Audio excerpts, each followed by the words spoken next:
So this interview is with Stephen Malcolm. I would consider him a new legend in the Christian hip hop space. He's successful in his own right, and he's a cool guy. I recorded this at 2 a.m, so my energy won't be all the way there, but Stephen has some interesting insights, so he carried the conversation. Let's get into it. We have a special guest, got Stephen Malcolm. I know if you've been following the channel, I remember doing quite a few videos back in the day. You know, he's been around for a while. Yeah, Stephen Malcolm. What's happening? I guess we'll I'm just cracking get... up, man, cause your voice, man, from all the YouTube videos and stuff. Now, you know what I'm saying, we zooming. It's funny. It's real weird doing interviews. Like, I know I hear people's like music and stuff, and I don't know, it's just so weird. Like, I'm actually talking to you now. It's so, I don't know, internet's weird. Legit. So I guess just, you know, let us know a bit about yourself, and I guess where you're from, your come up, for those who man, don't know about you. Most def, man. So for those who don't know, man, my name is Stephen Malcolm. I'm from Grand Rapids, Michigan, the mighty Midwest, and man, I started doing Christian hip hop in 2011. Gave my life to Jesus in 2010, man. I was 19 years old, you know what I'm saying? Fatherless, looking for identity, looking for purpose. And man, I walked into a hip hop church, bruh. You feel me? And it's just like me, like hip hop, church. Well, what is that? You know what I mean? The way I grew up, hip hop was, you know what I'm saying, this way. We talking about this, we doing this. And, you know what I'm saying, you talking about Jesus and hip hop. What's that about?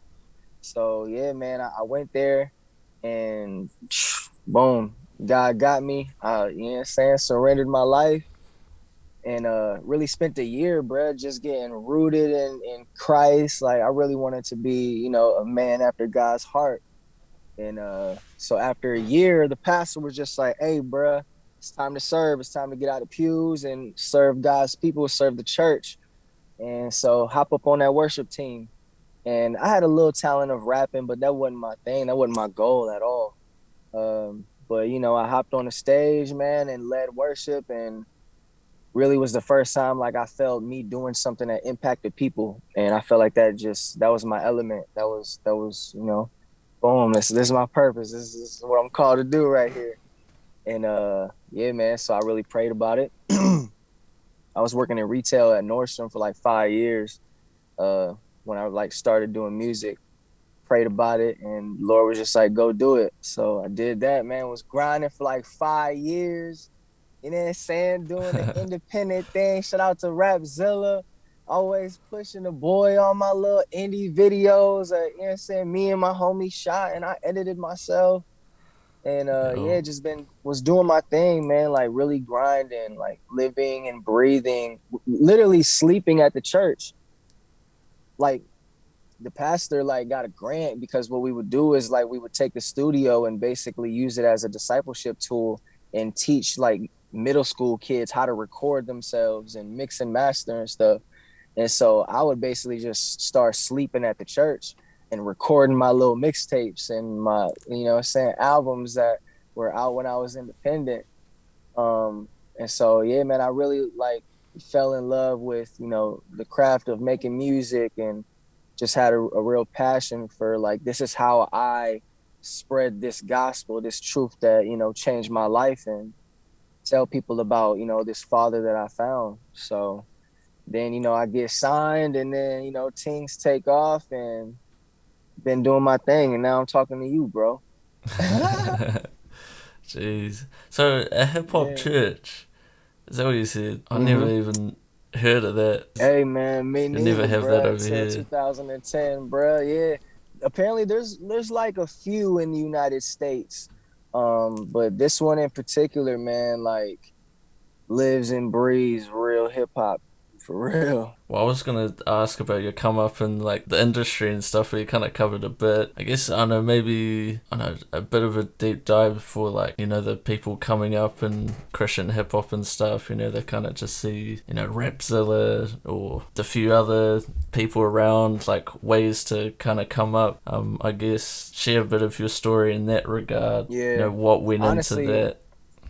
Yeah, the key was consistency. Like, I mean, all I wanted to do was make music. You know what I mean? And that's what I was passionate about. So that's what I did. Man, I would hop in every little contest. I lost so many contests. I think the only one I won was the Canon one. Before that, bro, I'm losing to youth pastors, bro. Youth pastors that are not artists. They just have like a congregation to press vote. And, Yeah. you know, I do local stuff here that like wasn't even Christian. Like there's this thing called Rap for a Stack. I did that mug twice, and I'm the only one up there rapping, you know, positive stuff, and almost won one of them. Went to the finals. It was dope. So just being a light and, you know, just grinding, always just doing stuff, always putting out content. I had a homie one time. He was like, "Man, you put out too much stuff." I'm like, "Bro, don't nobody know who I am. I got 100 followers. Like nobody's heard of me, so I'm gonna keep dumping music and dumping videos." Me and Beacon Light, I think you're probably familiar with Beacon Light. We had our Infinity thing going, and me and him, because he was always putting out content, then I was always putting out content. Me and him were like butt heads because I would never tell him when I'm dropping. I would just drop, and we Yeah. drop on the same Infinity Music Group YouTube channel. He's like, "Bro, you gotta tell me when we drop it." So yeah, I just consistency was my biggest thing. It's just like once you're passionate about something, you love something, become a student, and then you know, just stay consistent in that. So when I fell in love with Christian hip hop, I seen Andy Mineo and just studied him, fell in love with him, and did my thing and stayed consistent. Man, so how long did it take until you kind of found a bit more like success or momentum or Yeah, stuff like that? man. So like it started off just with affirmation. It was dope, like getting affirmation, like people being like, "Yo, you're like really impacting me." So that like planting the seed of like, okay, this is doing something. And Yeah. I think then I just would always see fruit, like in some way, shape, or form. Like I used to get shows a lot. Like I was literally, I feel like when I was working part time, like 25 hours a week at Nordstrom, and then I was making like 500 to 1,000 just on shows. You know, when I'm 21 years old, and so it was pretty straight doing that. But I think once that like Canon video like came out, because that like, and it was crazy how that happened because I was done. Like I lost all the contests. I lost a previous one, and then you know I could rap fast, and so Mark, my DJ, shot me the video and was like, "Bro, you got to do this contest." And then that's when like, you know what I'm saying, like the buzz started going a little bit. Like, you know what I'm saying, I went to Yeah. Flavor Fest, you know what I'm saying, people recognizing me and stuff.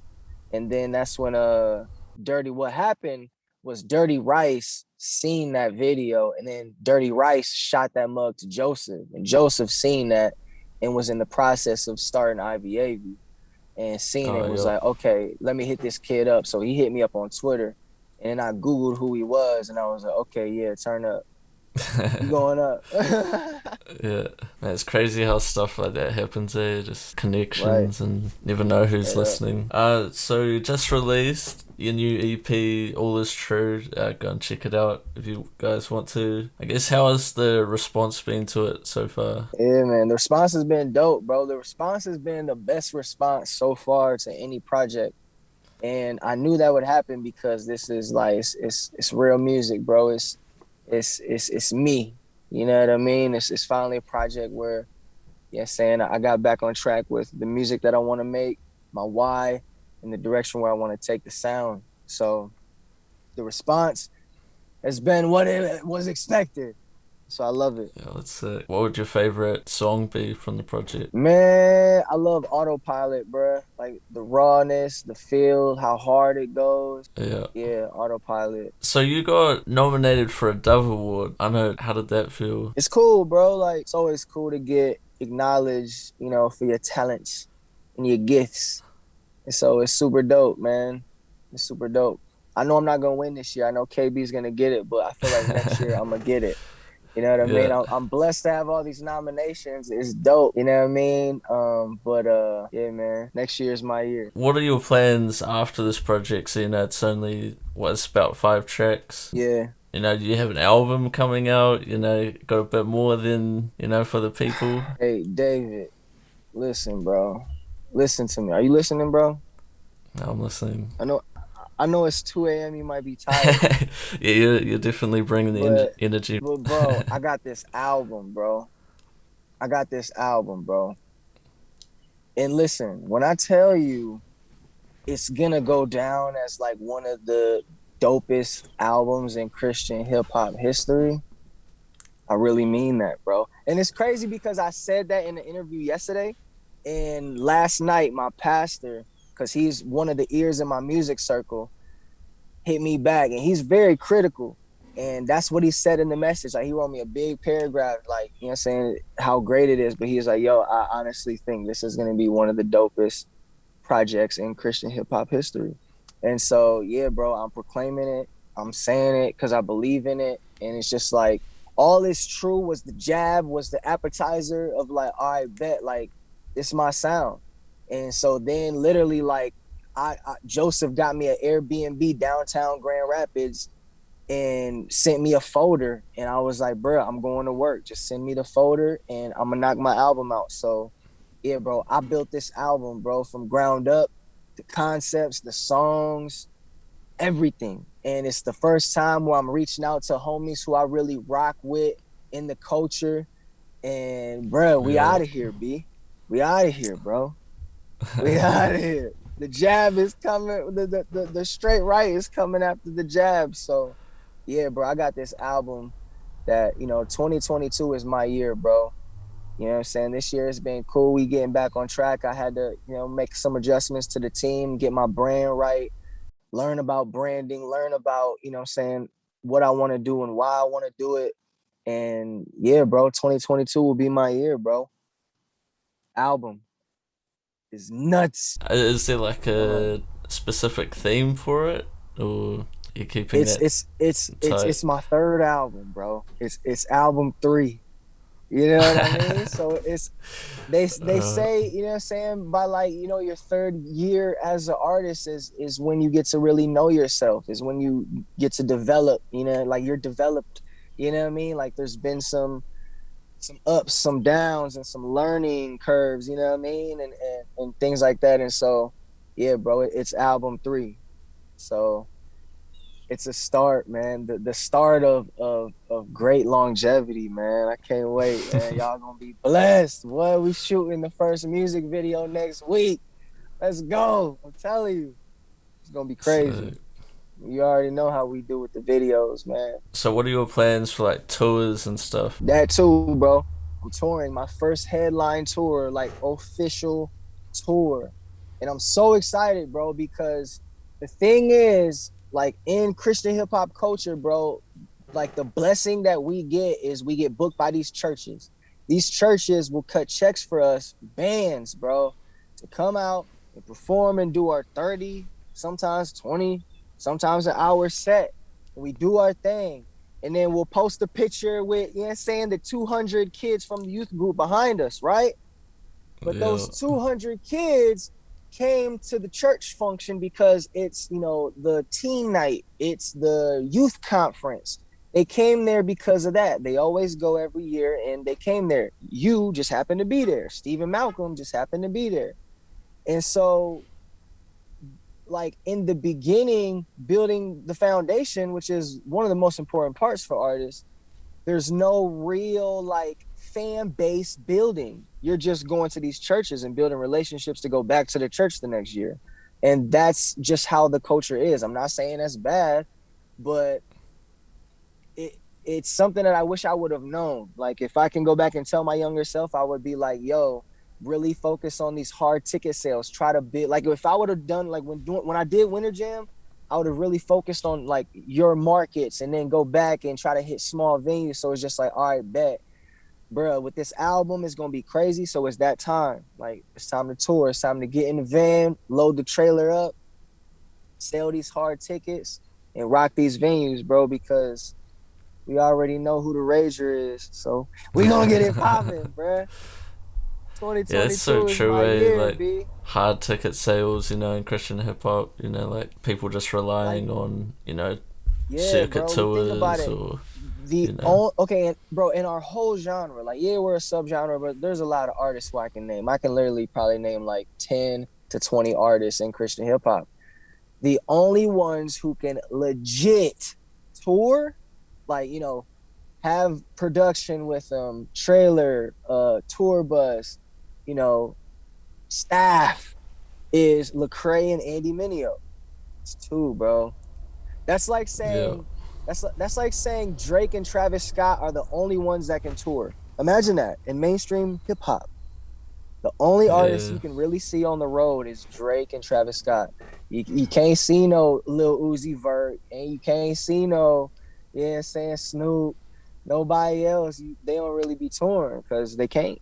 It's just like, it just don't make sense Yeah. because it's just the way it's built. So, yeah, man. Shout out to Aaron Knight, man. She really made me realize that on the Family Ties tour.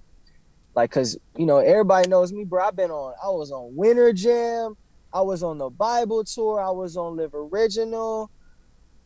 Um, man, so many tours, bro. With Seventh Day, I've been all around the country, bro. Like, 1 year, literally, I did 98 shows, bro.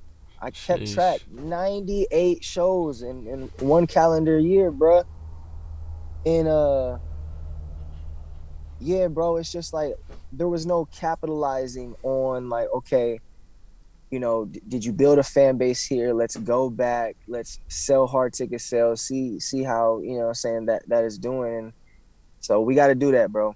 The music is getting there with this album. It's going to be there. The numbers is going to be there. The momentum is going to be there. Um, so it's time to actually build fans, bro. Like, I'll give you the perfect example.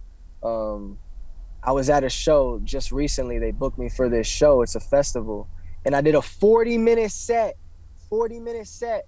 And my only graphic in the back was my logo with my name, Stephen Malcolm, bro. And I'm rapping for 40 minutes. I got off stage. A guy asked me what my name was. He's like, what's your name? Man. Oh, man, I love Christian hip hop. I love Christian. Tedashai. I love Tedashai. It's a tough. He's my favorite Christian. He's my favorite Christian. You got a song with him? Yeah, I do. It's actually the first song I did on stage, called Activate. Oh, really? Yeah. So, yeah, man, it's just like, man, come on. Like, I want to show up to a show and know what to expect. So I'm not all nervous and I got to win the crowd. Pastor, get the crowd hyped for me before I come out. Get them out the pews. No, I want to go out there, bro, and there's ragers, bro, ready to turn up, and I'm not the only one sweating, losing my voice. That's what 2022 is going to look like. So, yeah, man, we about to tour this album, and the ragers is going to come out to rage, man. I guess, on my channel, talk about Christian hip hop a lot. I guess you kind of talked about it a bit there, but I guess, what do you think about Christian hip hop at the moment? And I guess, where do you see the future? Are there any future artists that are on your radar right now? Yeah, man. The state of Christian hip hop is dope, bro. It's like, it has a feeling of, all right, it's back. Like, these young cats, like, hip hop nowadays, it's all about the young cats, the young generation. And I feel like the young cats in Christian hip hop really is taking the reins, like, going back to that, we are unashamed. Like, that's what draws people to Lecrae and that whole Reach Records movement, was how unashamed they was. And so, just like, I think Christian hip hop is getting back to that. Lecrae realized that, he's back to that. Everybody realized that, like, you gotta really be what you about. Stop chasing the whole mainstream. That joint is played out. That's whack. Like, be about Christian hip hop. I love the whole 1K famo movement. The gospel rap is back. So, yeah, man. The state of Christian hip hop, bro, it's just like, these young cats they grew up on being unashamed. So we unashamed. And so that's what it's getting back to. So it's dope to see. Yep. It's super dope to see. So I think it's good. And young cats to look out for, man. A lot of them, bro. Like, there's so many, man. Like, shout out to man, to my homies like IMG, like Zay Jones. Like, I know he about to do his thing. My homie Jude, he was on the Reach Records summer project. He's super dope. Yeah. Of course, Scooty Watt, we've all heard of him. He's talented. Yeah. Man, Swayze, like he's like, Hey, I believe in Swayze. him. I've been trying to get him signed. Like I be telling bro, like bro, this, but he's young. I be hitting him up like, hey, don't sign with nobody because he's so young. So he Yeah. still got some learning to do mentally and growing to do. But man, I think he's the future. And then of course Miles Minix, you know what I mean? He came on the scene, he been taking over, but he's like solid. Like he Miles reminds me of me. Like his live performance is crazy. And his heart is like really geared towards the ministry aspect. And He he's just used to be a dope. youth pastor, didn't he? Yeah, Yeah, he that's did. He did. So yeah, man, toured with him twice, and we actually booked him for our Hustle Pray Eat conference that we're doing in October. Just because my man just brings the hype. So I'm like, bro, we got you. We about to bring you to the Midwest. So yeah. yeah, man, he's the only one, bro, that like had me nervous. Like what people do, the mistakes that they make is they'll book me, and then because I'm the young new artist, they'll have me like go before like the headliner, and then Yeah. my set just goes crazy and kids go crazy, and then you know what I'm saying, like the energy, you know, you the energy, bro, we up. And bro, like I'm used to that. And Miles was the only one, bro. We was in the Bay, of course, in the Bay, his hometown, and he Yeah. did his set before mine, bro. And I felt the feeling of like, man, I gotta pick these folks up, man. Like my man's just deaded the whole thing. Like he just killed it off. These people are ready to go home. The show's done, but I still got a whole 25-minute set. So yeah, man, we gotta get him. So he's dope. Yep. Oh, and Yeah. Portia Love. I can't forget Oh, about yo. her, man. Hey, listen, I had her open up for me when I was like independent. Like that's how far we go way back. Like, cause she's from the D. And so like I've watched her grind, you know what I'm saying? Like from the bottom. And now, you know what I'm saying, she doing her thing. She on the Reach Records project. And I was at my Yeah. show in Florida and they was playing her song as a pre song. And I'm just like proud of her. So shout out to Portia Love too. She's dope. Yeah, I guess just, anything you want to say to the people. Yeah, man. I just want to say, man, get ready for this album, bro. This album. David, this album, my G. Listen, bro. You know, if you didn't know me before, maybe you wasn't a fan, you was questioning, I don't know, you know what I'm saying? He did the whole serial thing, the whole, all these, CCM joints, that's the label. They was doing what they knew, you know what I mean? But there's a point in every artist's life where they find, their why, bro. And then they, connect that to who they are and who God has made them to be. And then the music just spills out. And so, David, this album, bro, this album, 2022 is my year, bro. And I can't wait. So, everybody that's listening, all your listeners, all the CHH community, you know what I'm saying? Get hip, get ready, because the boy Midwest is coming. Boom. That's it. That's all I got to say, bro. About to go grocery Looking shopping with forward my to it, wife. bro. No doubt. My skin, no one that they want it with me. I'm up on plan to blow